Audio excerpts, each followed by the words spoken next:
Hi everyone, this is Professor Ross, and in this video we're going to be talking about comparing two groups when we have a categorical response. So our two groups are going to be determined by a categorical variable, and our response is going to also be a categorical variable. So let's take a look at a few notes here.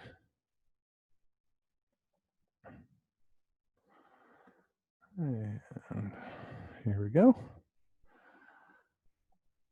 Our main learning objective for this unit is going to be use the logic of statistical decision making. So we've really laid the foundation of what inference is all about and how we do that well in chapters 1 through 4. And especially in chapter 4, we were introduced to the idea of working with two variables at the same time. In the next few units, we'll be looking at scenarios where we're dealing with two variables and some of the different kinds of combinations we can have there. And we want to especially be thinking about what's the logic of statistical decision making. How can we do statistical inference in these different scenarios? So our first scenario, as I mentioned, is when we have two categorical variables and how we can look at the association between two categorical variables. Each observational unit, each person in your study or individual in your study has responses for two categorical variables. Often we consider one of the variables explanatory and the other one a response variable. In order to conclude cause and effect, the explanatory is causing of the effects we see in the response. We would need random assignment to the explanatory variable, as we discussed in chapter 4. So that still holds, and we'll continue to note that as we go on through the rest of these scenarios. Oftentimes when we have data like this, an explanatory and a response, where we have two categorical variables, we summarize our data in what's called a two-way table. So one way is going to represent the explanatory, one is going to represent the response. Let's go ahead and dive into an example of that to see how that works. This was a small study carried out by some students in a stats class, and they asked 30 people a question. And so it was kind of a psychological study to see if the way the question was framed might influence the way the participants responded to the question. So they had their 30 participants, and they randomly chose for each participant whether they would ask them the question, "Are you having a good year?" versus the question, "Are you having a bad year?" So first participant comes up, they flip a coin. It's heads, they say, "Are you having a good year?" Or maybe it's tails, they say, "Are you having a bad year?" So random assignment to our explanatory variable, we will be able to conclude cause and effect in this study. The participants responded in either a positive way, they somehow indicated they were having a good year, or they responded in a negative way. They somehow indicated they were having a bad year. Now, those responses might sound different depending on the question they were asked. So, if they were asked, "Are you having a good year?" and they said, "Yes, I'm having a good year," that was considered a positive response. If they were asked, "Are you having a bad year?" and they said, "No, I'm not having a bad year," that would be also considered a positive response. And the opposite for negative, if they say, "No, they're not having a good year," or, "Yes, I'm having a bad year," those would be the negative responses. Here is the two-way table. I encourage you to pause the video for a moment to take a look at that and see what you can learn from this table. Okay, a couple things to note. We had a total number of participants of 30 people, and that'll always show up in the lower right-hand corner of the table. Then we can also see some totals for each of the variables and the categories of the variables. So they asked 18 people if they were having a good year and 12 people if they were having a bad year. As we said, that was random. It randomly came up 18 times for "Are you having a good year?" and 12 for "Are you having a bad?" Out of all their responses, they got a total of 19 positive responses and 11 negative responses. And you can see those total up that way. And then these totals, 19 plus 11 adds up to 30. Also 18 plus 12 adds up to 30. How did they get 19 positive responses? Well, 15 of them came from participants who were asked, "Are you having a good year?" And 4 came from the ones that were asked, "Are you having a bad year?" And then where did the 11 negative responses come from? 3 came when asked if they were having a good year, and 8 came when asked if you're having a bad year, for a total of 11. So that's the two-way table. It lays out each category for us and how many results in each, and it's helpful to be able to look at that. Let's dig a little deeper into a couple of things about the layout here. One of the features of a two-way table is that we almost always put the columns as the explanatory variables. So here the question, the type of question they were asked, are you having a good year or a bad year? That was our explanatory variable. We thought it might explain why they responded the way they did. That's always going to be the columns. And so when I look at a two-way table, I look for these columns to understand what are the different groups in my study. One group of 18 people were asked if they were having a good year.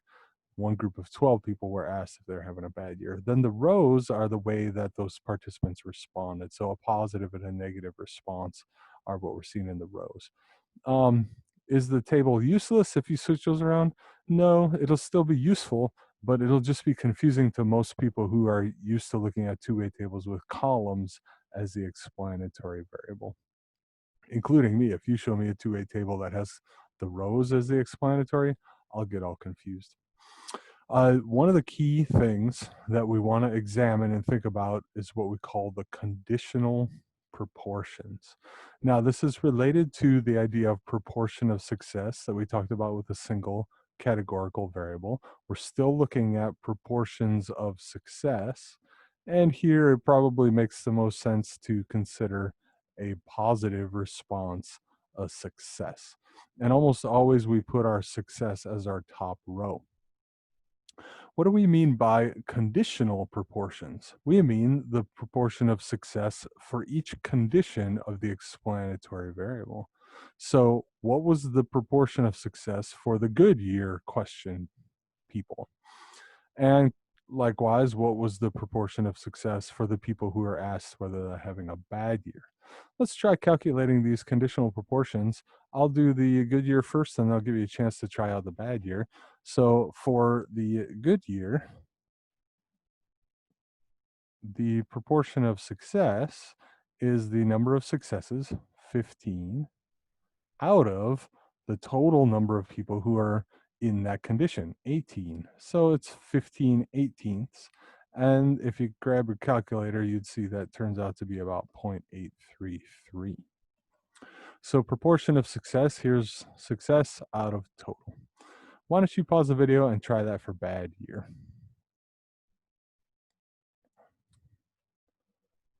So here for the bad year, we want to look at the number of success out of the total. So for the bad year, the conditional proportion is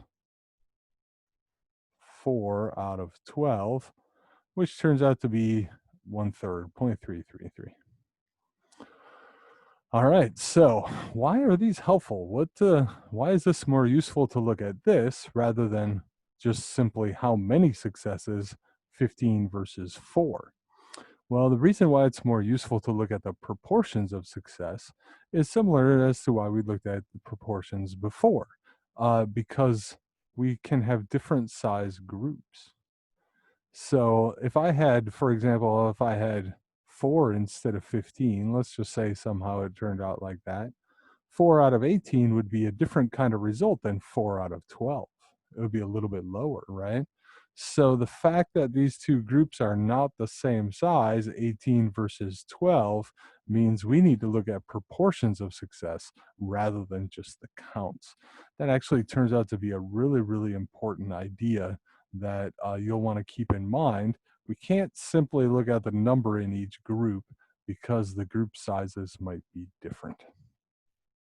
A way we can visualize these conditional proportions is to make what's called a segmented bar graph. And they're pretty simple little things, although not all statistical software is that easy to make these segmented bar graphs, but they're pretty easy to make by hand. We just go from 0 to 100% on the y-axis, and on the x-axis we have our two categories, good year and bad year. Now we had 100% of people in the good year group, that would be all 18 of them, And then we can just shade in our 15/18ths, and that's, 83% would be somewhere up in here. So there's our success in the good year group. The bad year group also had 100% of people, so I'm going to make the bar the same height, but then I'm going to split it at a different spot. Only 1/3 of them were success. So that's a segmented bar graph.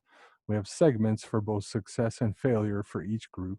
And it's just a quick way to visualize like how different are these two proportions of success. Wow, it's pretty clear. We saw a lot more success in the group that was asked, are you having a good year? Um, we end up working with the conditional proportions and doing one more calculation with them in order to be able to do our inferential procedures. So we calculate a statistic that summarizes all of this information that's important to us in a single number. One statistic that is really important to us is called the difference between conditional proportions. And here difference, you might remember back to your elementary school days, difference is the result from subtracting. So if we want to calculate the difference between conditional proportions, we want to subtract the good year's conditional proportion of 0.833 minus the bad year's conditional proportion of 0.333 and get a difference of 0.500. So that is our statistic called the difference between conditional proportions. We simply subtract them.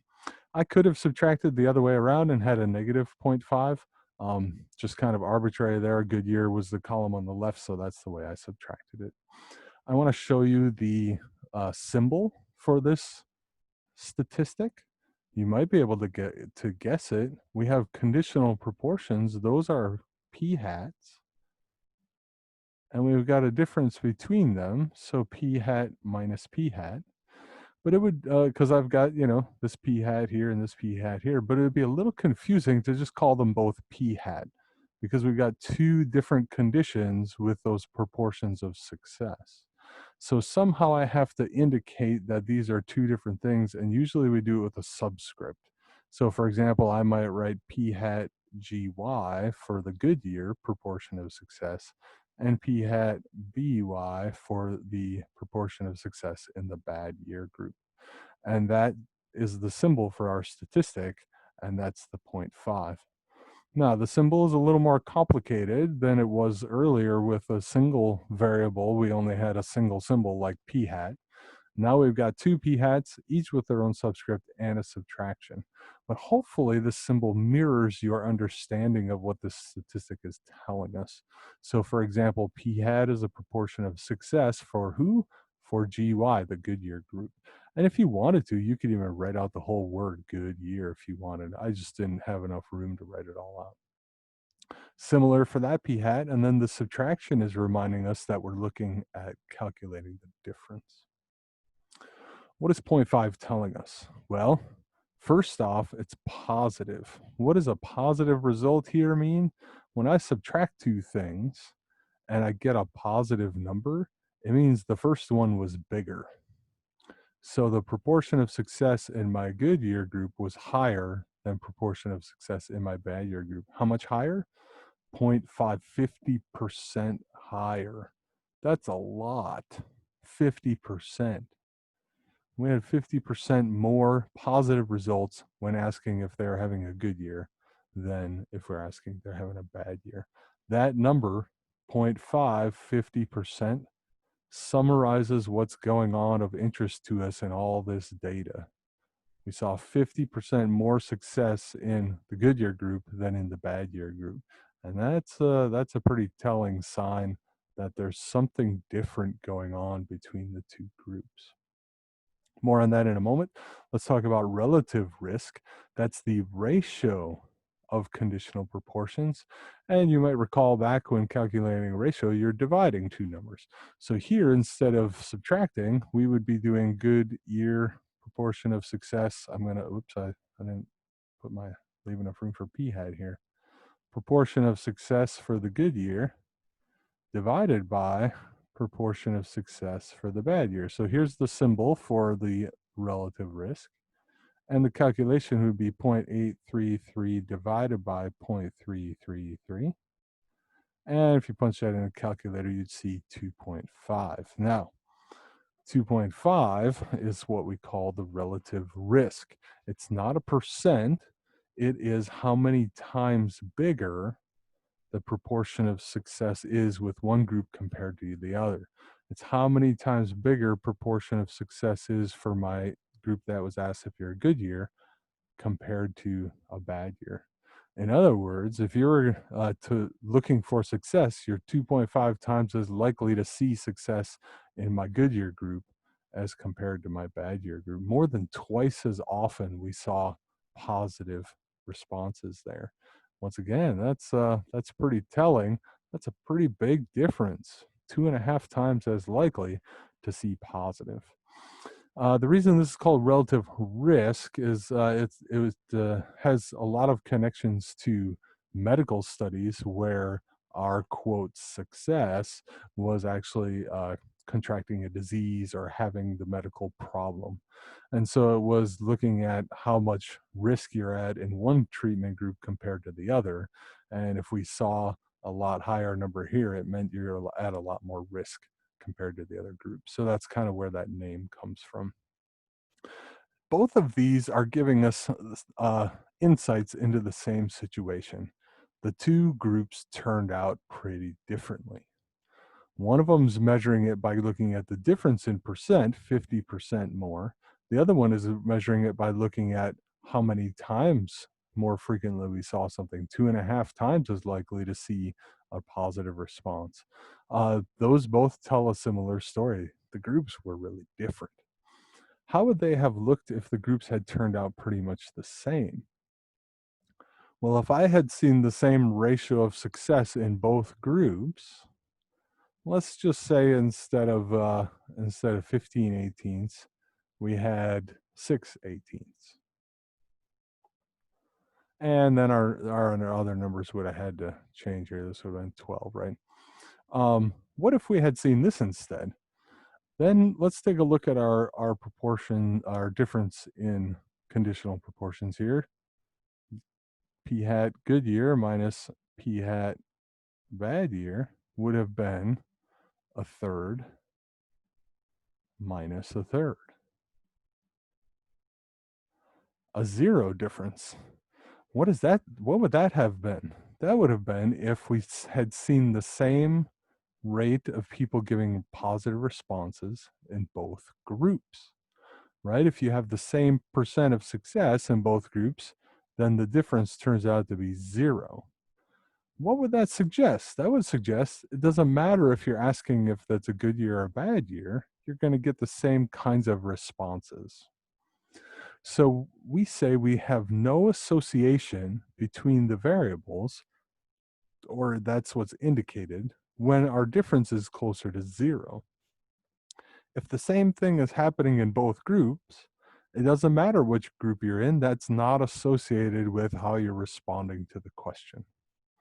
Similarly, for the relative risk, if we calculate what that would have been, this guy here, P hat good year divided by P hat bad year, if they had turned out to be the same ratio of success, proportion of success in each, the ratio would have turned out to be 1.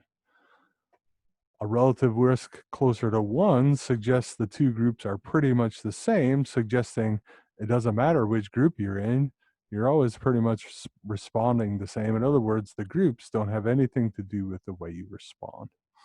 And so this is one of the key ideas we're going to need for inference here. And I recommend that you keep thinking about this idea. We believe that there's no association between our two variables, our explanatory variable and our response variable, when we see a difference close to 0 or a relative risk closer to 1. So two-way tables, that's how we tend to summarize data when we have two categorical variables and some of the key statistics we measure and thoughts about how they're related.